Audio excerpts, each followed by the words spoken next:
নমস্কার বন্ধুরা, আপনারা দেখছেন অপরাজিত চ্যানেল।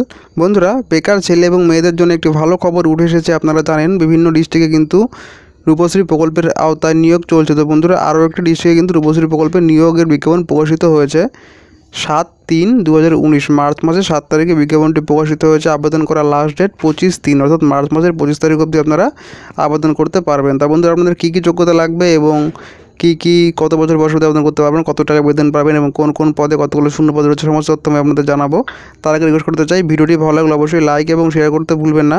এবং এই ধরনের যে কোনো চাকরির খবর পেতে চাইলে অবশ্যই আমার চ্যানেলটি সাবস্ক্রাইব করে রাখুন এবং বেল আইকনটিও প্রেস করে দিতে ভুলবেন না। বন্ধুরা, দেখতে পাচ্ছেন Indian citizens and permanent resident of Siliguri sub division, অর্থাৎ বন্ধুরা যারা শিলিগুড়ি সাব ডিভিশনে থাকেন, এবার কিন্তু শিলিগুড়ি সাব ডিভিশনে এই রূপশ্রী প্রকল্পের নিয়োগের বিজ্ঞাপনটি প্রকাশিত হয়েছে। শুধুমাত্র যারা শিলিগুড়ি সাব ডিভিশনের স্থায়ী বাসিন্দা তারাই কিন্তু আবেদন করতে পারবেন। তবে আপনারা যারা অন্য ডিস্ট্রিক্টে থাকেন তাদের ডিস্ট্রিক্ট কিন্তু নিয়োগ চলছে। আপনারা চাইলে পরে আপনাদের ডিস্ট্রিক্টের নামটি এই ভিডিওর নিচে কমেন্ট করে জানাতে পারেন।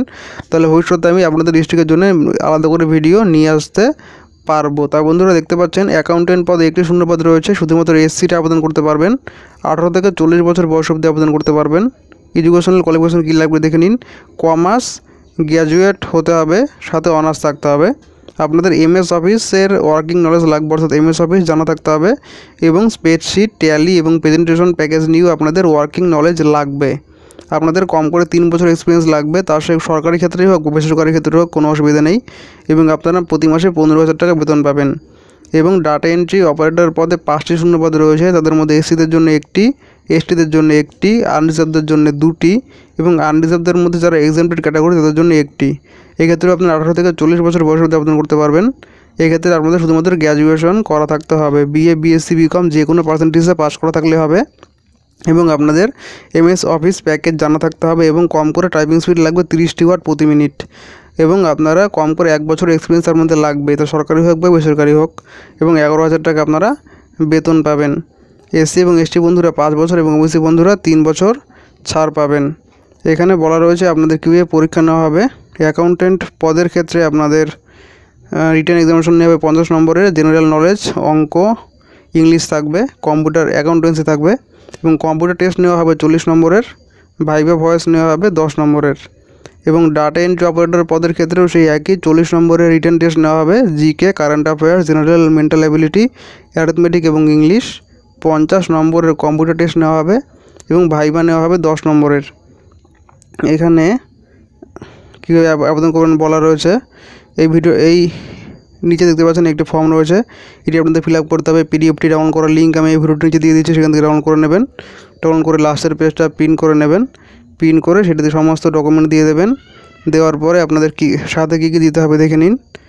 আপনাদের এজ প্রুফ দিতে হবে, মাধ্যমিকের অ্যাডমিট কার্ড অথবা বার্থ সার্টিফিকেট দিতে হবে, রেসিডেন্সিয়াল প্রুফ দিতে হবে, ভোটার কার্ড অথবা রিসেন্ট গ্যাস বিল এবং আধার কার্ড। ও রেসিডেন্সিয়াল প্রুফ হিসেবে আপনার দিতে হবে ভোটার কার্ড এবং রিসেন্ট গ্যাস বিল, দুটো কিন্তু দিতে হবেই। কারণ ভোটার কার্ড এবং রিসেন্ট গ্যাস বিল আপনাদের দিতে হবে, বোথ আর ম্যান্ডেটরি বলা রয়েছে। এবং আধার কার্ড অথবা রেশন কার্ড অথবা রেসিডেন্সিয়াল সার্টিফিকেট পঞ্চায়েতের প্রধানের কাছ থেকে আনতে হবে অথবা চেয়ারম্যান মিউনিসিপ্যালিটির কাছ থেকে আনলেও হবে। কিন্তু 3টে জিনিস দিতে হবে, রেসিডেন্সিয়াল প্রুফ হিসেবে 3টে জিনিস দিতে হবে, ভোটার কার্ড এবং রিসেন্ট গ্যাস বিল দিতেই হবে এবং আধার কার্ড অথবা রেশন কার্ড অথবা রেসিডেন্সিয়াল সার্টিফিকেট হিসেবে পঞ্চায়েতের প্রধানের সই নিয়ে আসলেও হবে। এই 3টে জিনিস আপনার দিতে হবে। একাডেমিক এবং কম্পিউটার কোয়ালিফিকেশনের জেরক্স কপি দিতে হবে, কাস্ট সার্টিফিকেটের জেরক্স কপি দিতে হবে, এক্সপিরিয়েন্সের সার্টিফিকেটের জেরক্স কপি দিতে হবে, 2টো নিজের অ্যাড্রেস লেখা খাম দিতে হবে। সেই খামের আবার আপনাদের ডাকটিকিট লাগিয়ে দিতে হবে, কম করে 10 টাকা ডাকটিকিট আপনারা লাগিয়ে দিয়ে দেবেন।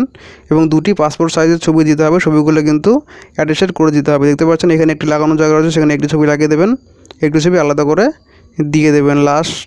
আবেদন করার লাস্ট ডেট 25 দিন, অর্থাৎ 25 দিনের মধ্যে কিন্তু আপনার চিঠিটি পৌঁছাতে হবে। তো চিঠিটি কোন ঠিকানার উদ্দেশ্যে পাঠাবেন চলুন দেখে নেওয়া যাক। চিঠিটি আপনাদের ডাকে পাঠালে চলবে না, চিঠিটি আপনাদের এখানে দেখতে পাচ্ছেন শিলিগুড়ি যে এসডিও অফিস রয়েছে, সেই এসডিও অফিসের যে কন্যাশ্রী সেকশন রয়েছে, সেই কন্যাশ্রী সেকশনে গিয়ে একটি ড্রপ বক্স দেখতে পারবেন, সেই ড্রপ বক্সে সরাসরি ফেলতে হবে, বাই পোস্টে পাঠালে কিন্তু হবে না।